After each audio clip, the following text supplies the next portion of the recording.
What's going on, ladies and gents in Cyberland? Coming back to you with another game review. And this time we're moving on to one of my favorite in the X series from what I've played, Mega Man X3. So I'll do a little backstory on this game and then try to get to just my overall thoughts on it. So Mega Man X3 came out, I believe, when I was in 6th grade, so it was around 95, 96, and I remember we were at Blockbuster. We went to Blockbuster on Friday, because you know that's what you did back then before where it's at now. And my mom rented a bunch of stuff, and I remember I rented Virtuosity, which I'll do a review on that at some point, and I rented Mega Man X3. And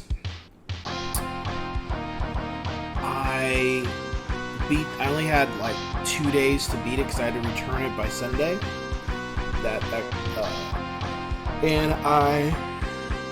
It was an interesting experience. I had Church's Chicken for the first time when it was good. For anybody who's had Church's Chicken this way back in the day, it was actually good. It wasn't what it is now. And Virtuosity was great, loved it. And then I played this game, and I have to say, out of all the Mega Man X games, I think to me X3 was probably on the harder end at this point. It was a step up from difficulty from 1 and 2, and the main reason why was not because of the levels per se too much. It was really what made the game harder was getting the gear. Because I kind of had like a little bit of a strategy guide to help me a little bit, hints and stuff of where to find stuff. But overall, it was a harder game. No doubt. Whereas the first two games, the first person you fought, who you pick, it wasn't too hard to figure out. But for this game, I remember Neon Tiger. Excuse me. As you can see, the character stuff. Neon Tiger, the guy in the corner, on the right-hand corner on the bottom. I would always go to him, but he was really hard. And I'd have to say, when I played this game again in this video, as you can see, I changed it up and went to somebody else different, because not that I couldn't beat Neon Tiger, but I realized, after all these years of playing this game, somebody's got to be a little easier than this, and it was. I just try to remember who it was I played because of the timing. But overall, the graphics were good for when I played it. It was also the last Mega Man X game released on Super NES. It was also the last game that had a chipset, because apparently Capcom had reached a threshold to where they couldn't keep, they literally could not make any more of these games and push the envelope to make it any better. They were pretty much living on limited time with graphics and what they could do. So Mega Man X3 was literally the last X game they released, and on top of that, they didn't release very many of them. And apparently the reason why was because Super NES was already on its way out, and 64 was here, Nintendo 64. So that to them, it didn't make sense to release too many because they felt that not a lot of people are going to buy it. Well, unfortunately, what happened was Blockbuster, I guess, figured it out or got wind of it, and as a consumer, I love the Mega Man X games. I want to buy them. You could not buy this game in the store. You couldn't find it anywhere. And the people who had it was, we have Bit and Byte and Dr. Doppler. And the people who had the game were only the rental stores. It was only Blockbuster, a place where you rent a video game. You could not own your own copy. And it was one of the first times where I started to realize that this is what we refer to as scalping, pretty much, underhandedness, to where you're forced to only rent something, you can't buy the game. It was the first time I experienced that, and I was never able to get a copy of this game. I had a copy of 1 and 2, but I never had the Mega Man X3 Super NES cartridge. For a long time, I eventually was able to get my hands on one, but it wasn't brand new, it was used. And anybody who was selling it used, they were selling it for ridiculous prices. So, and over the years, out of all the X games I played, it was kind of like, it was harder than 4 and 1 and 2 and 5, but it just has a soft spot for me because there's so many things about trying to get the gear and making sure you get the right enhancements, because the other thing with this one is they had your regular enhancements and then they had these super enhancements, but the problem with the super enhancements, you only can pick one. Of course, if you actually figured it out, and most people didn't at the time, is that there was a way to where you can get, so you could have a way to have all the gear together and have all the abilities at once. And if you got that, it was called the Blue Armor, which you'll eventually see at one point in this video. I have it in here. But overall, the music was cool. There's only there's a couple tracks I really like. It wasn't the same like X1 and 2. Music was okay. As far as the fights, they were a little harder. We saw the energy tanks, but at the bottom, as you can see where it shows this in right here, you also had these suits that you could get in. There was 4 of them, and they could help you. There was another way to get through the levels using them. I personally didn't really use them.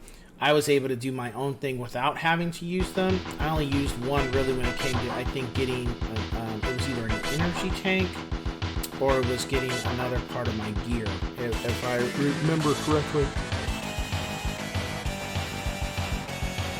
Overall, it's kind of the same formula for a Mega Man X game. It's fun, you're not really going to get too much different from the other ones. It's just nostalgia. It's like, Mega Man games are really straightforward. They don't really change too much. They have little things added here and there. But I look at them just like if you're playing a sports game. It's really the same game. They just change certain things around. But for people who love these games, it's because you know what you're walking into. It's not going to be a full 180 with something. It's a certain, how do I say? It's a certain formula, and it's not going to really change too much here and there. But it's still fun. It's enjoyable. My rating for this game, I would give it 5 out of 5. And the reason why I give it 5 out of 5 is because it not only was, it was probably one of my, if not favorite X game besides X1, but the other thing is it was a turning point. Like, after X3 came out, everything changed moving forward with the X series.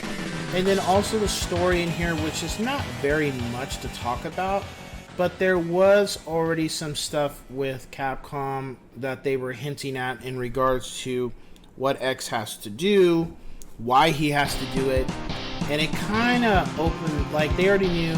I gotta give credit for the people that wrote X1 through X5.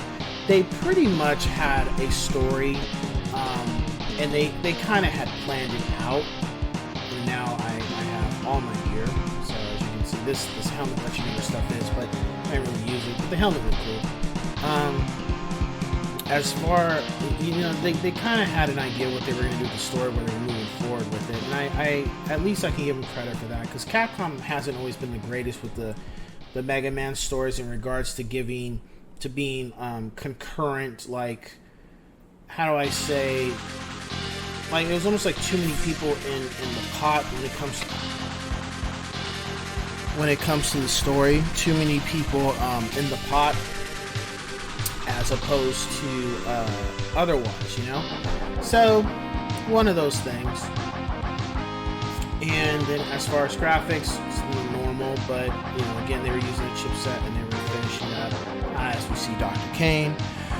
And the Mavericks in here, I think this was kind of where they were starting to go a little, like, I don't know, just weird names and stuff, whereas 1 and 2, the names were kind of cool. I felt with 3, like, some of the names were just like, whatever, you know. They were, some of the villains in here were kind of memorable, but not as much as 1 and 2. I felt like after 3, it was starting to become where the Mavericks just were not really memorable anymore. You know, Spark Mandrill, you know, Chill Penguin, you know, Magma Centipede, you know, they just, I think with 1 and 2, they were more memorable. And then as we can see here, you get all the proper gear. You also get Zero Saber too. So, you know, kind of just, it felt like that. The Mavericks at this point and moving forward, they were just starting to become more, not just forgettable. Some of them would stand up, but they were just kind of becoming like, whatever. But still good games overall. So I would say if you've never played Mega Man X3, then if you played 1 and 2, then go ahead and play 3. You'll enjoy it. It does have some fun elements. There are parts in it that are enjoyable. Now, as far as if it, you'd rank it being your top or your bottom one, that's really your discretion. But overall, I had a good time playing it, and at some point in the near future, I would play it again. Have some time. So, with that being said, ladies and gents, I will catch you on the next one. Take care.